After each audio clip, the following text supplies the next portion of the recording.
Hi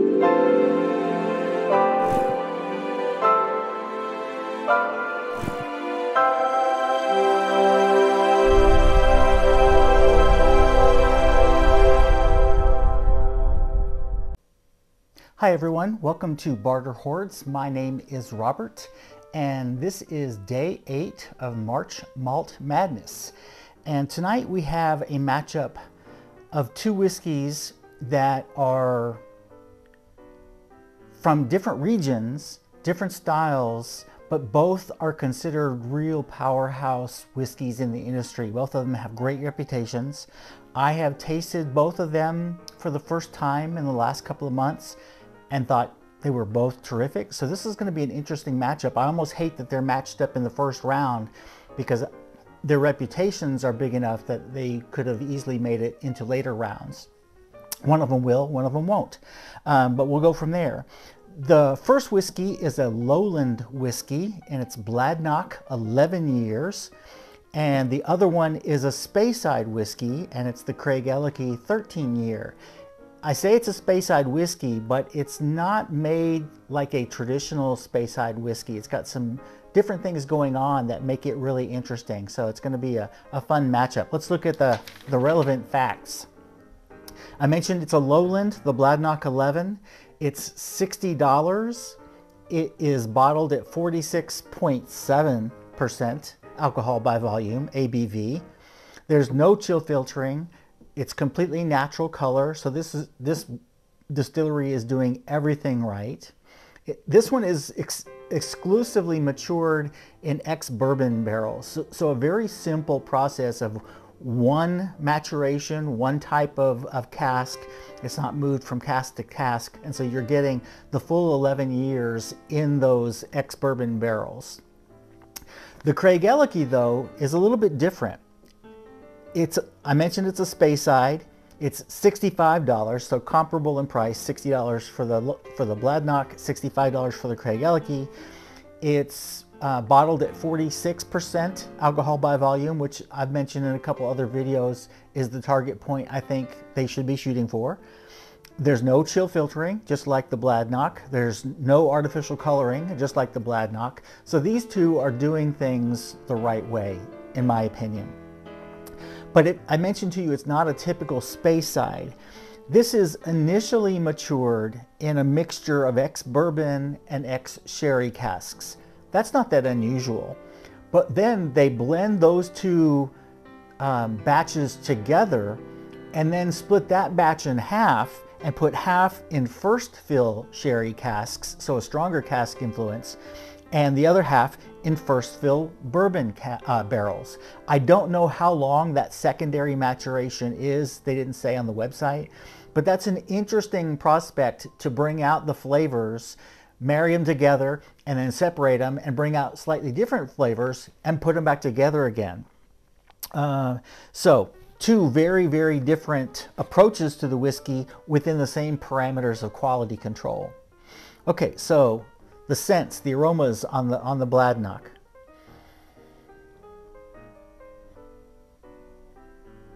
As you might expect from a completely bourbon maturation, it's got some sweetness, some honey. There's almost a slightly floral note to it too, but I couldn't for the life of me tell you what kind of flowers. I can't even do that when I'm in a florist shop. But there's definitely maybe even a little apple. So some fruitiness, some sweetness from that ex-bourbon maturation. Very nice, very nice. Not very strong at all, but very nice. Okay, let's see what this unusual Speyside has in store. Because usually I would expect a typical Speyside to have very similar characteristics to what I just got from the Bladnoch. The only difference is slight geography change. But this, having such a unique maturation process, is going to be very different. Some really deep fruit notes. It's almost tropical fruit notes. Maybe pineapple or something like that. Wow, that's really nice. I could get some berry fruits too, which is the sherry influence. That's what you usually expect from sherry influence, but the pineapple was the first one that hit me in the face. There's some other things going on in there too, but I can't identify them. Very nice. Two extremely pleasant aromas. Okay, let's dive in for the tastes.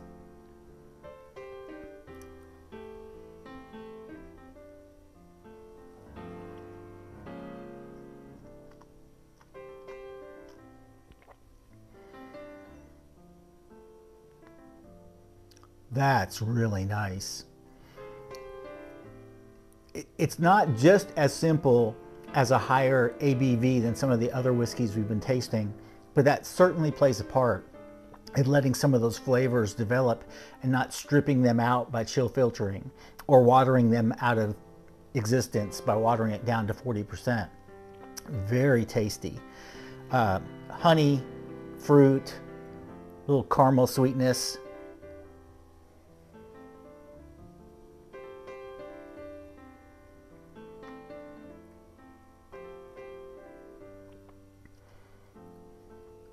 I might have to pour some more of that tonight. That's good. Okay, let's change gears and go to the Craigellachie. I personally am terrible at mimicking accents from other countries. So when I heard a video this morning of somebody talking about Craigellachie who is from Scotland, it was just delightful listening to them pronounce the name of the distillery. And I wish I could mimic voices. I have a son who is very good at that. He didn't get it from me, and I'd love to hear him do that.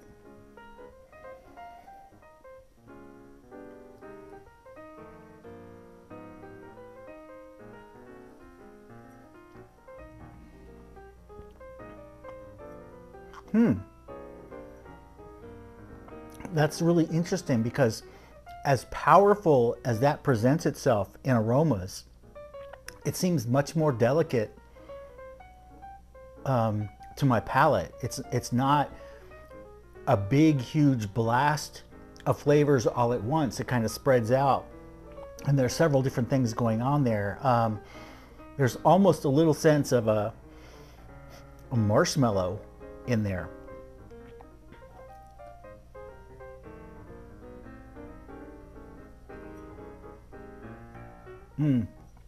Okay, the second sip, that pineapple just jumps right out at me. One of the master distillers at Craigellachie mentioned that this reminded her of Bonfire Night, and that she also mentioned the pineapple, which I wasn't sure I was going to be able to pick out, but it's pretty apparent. But she said for her, it almost tasted like grilled pineapple, like you would put on the barbecue or something like that, which I'm not getting that sense of grilling, but I'm definitely getting the sense of the pineapple. It's very nice. Okay, I have no idea which one of these I like better.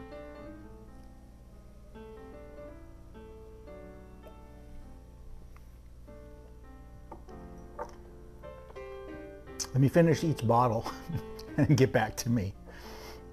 Oh wow, so good. Like I said, this is a shame that these two have to square off in round one.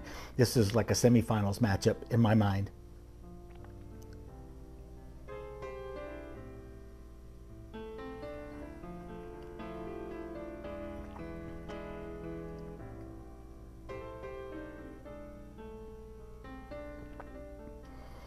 Okay, I'm gonna probably regret this the minute I say it, because I hate for either one of these to be eliminated. But I think I'm going to choose the Craigellachie.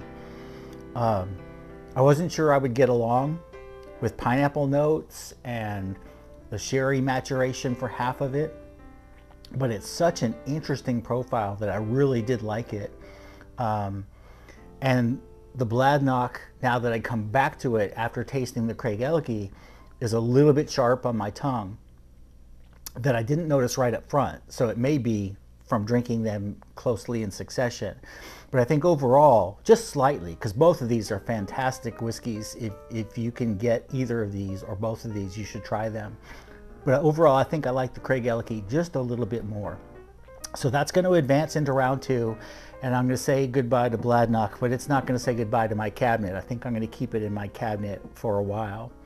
And just as an aside, some of you may have seen on my Instagram page that I performed a sacrilegious act and decommissioned a bookcase and turned it into my whiskey cabinet, because up to now I've had my whiskeys in low cabinets on the floor underneath the countertop, the island in my kitchen. And it was starting to get crowded. I couldn't find anything. I had to get down and sit on the floor to find anything. And so I thought, I wonder if they'll fit on this one bookcase, stacking them 2 or 3 deep. And so I'll show you a little clip of what that bookcase looks like. On the very top shelf are my Scotch Malt Whiskey Society bottlings. I have about a dozen of those. And then the second shelf is all of my Islay and my Campbelltown whiskeys. Then the third shelf is all the other Scotch whiskeys from different regions. And then a little bit of overflow of Scotch whiskey onto the fourth shelf and the start of my bourbon collection.